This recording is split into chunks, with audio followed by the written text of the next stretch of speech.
Jadi di sini saya akan menjelaskan tentang peristiwa-peristiwa sekitar proklamasi dan peristiwa proklamasi kemerdekaan Indonesia.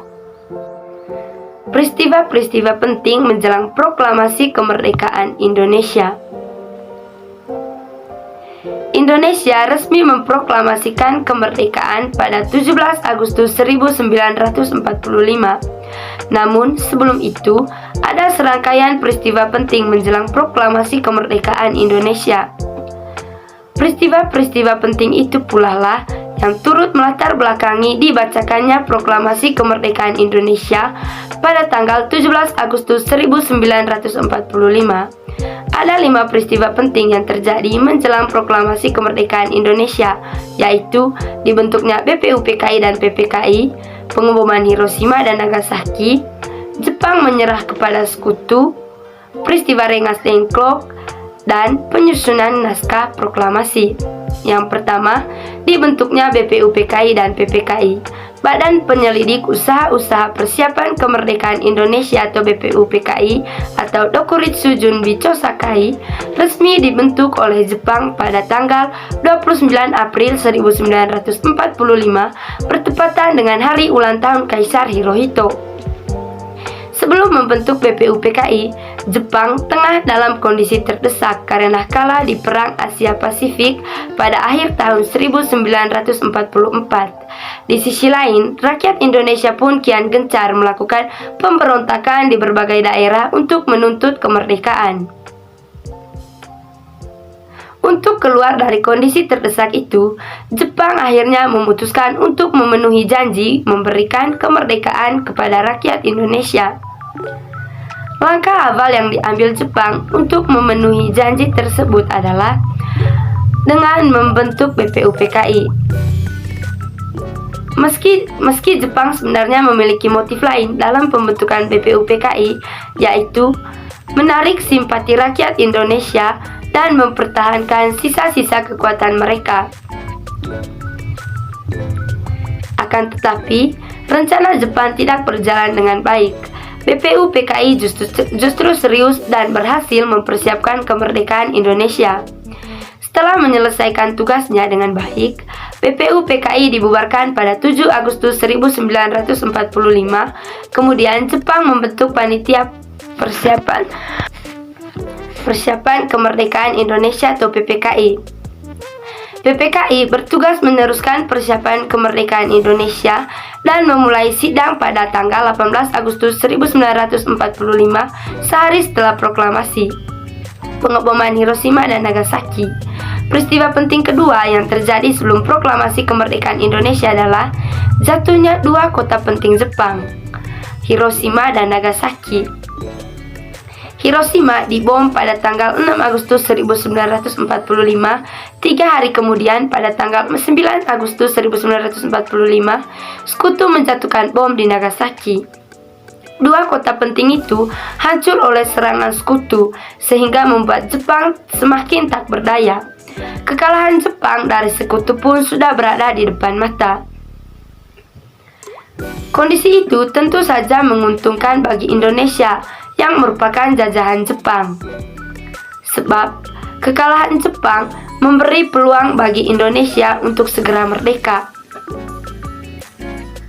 Yang ketiga, Jepang menyerah tanpa syarat. Setelah Hiroshima dan Nagasaki dibom, Jepang pun menyerah tanpa syarat kepada sekutu. Jepang resmi memutuskan menyerah tanpa syarat kepada sekutu pada tanggal 14 Agustus 1945.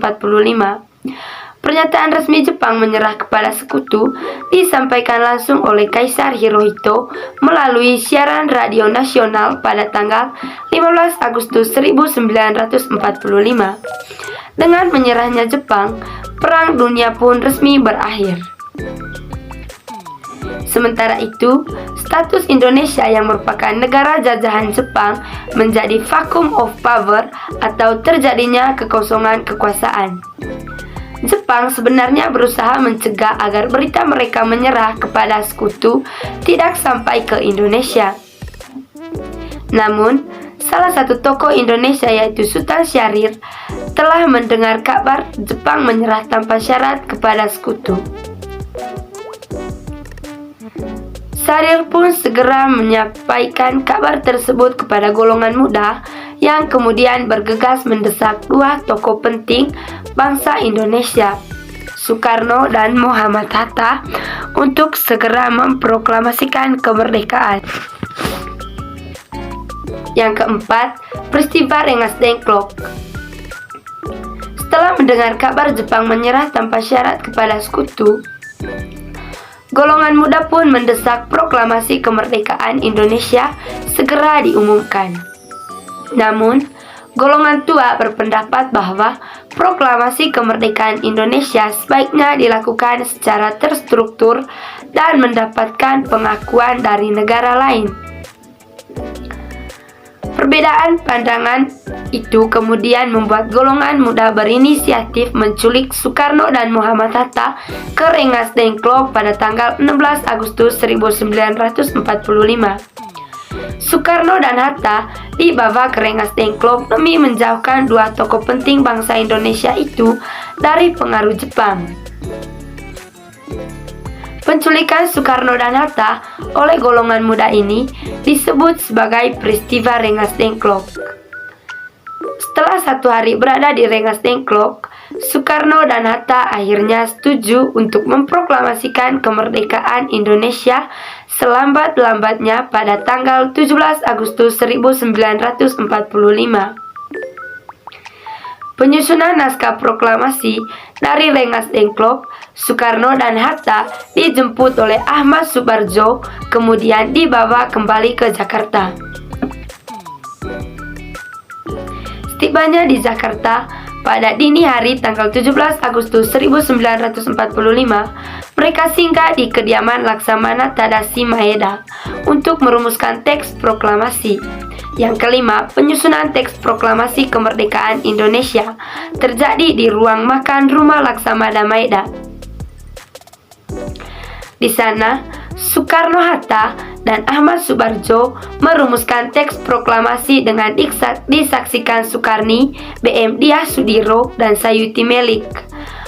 Perumusan teks proklamasi di rumah Maeda juga disaksikan satu tokoh Jepang, yakni Miyoshi, yang merupakan orang kepercayaan Somobuko atau Kepala Pemerintahan Umum Mayor Jenderal Nishimura. Sementara itu, tokoh-tokoh lain, baik dari golongan tua maupun muda, menunggu di serambi muka rumah Laksamana Maeda. Rumusan teks proklamasi ditulis tangan oleh Soekarno. Adapun penyusunan konsep teks proklamasi selesai saat menjelang subuh. Setelah itu, Sayuti Melik menyalin teks dan mengetik naskah proklamasi di mesin ketik milik Mayor atau Laut Dr. Hermann Kandeler dan diambil dari kantor perwakilan Angkatan Laut Jerman. Teks proklamasi kemerdekaan Indonesia kemudian dibacakan di kediaman Soekarno di Jalan Pegangsaan Timur nomor 56 pada 17 Agustus 1945 pukul 10 pagi.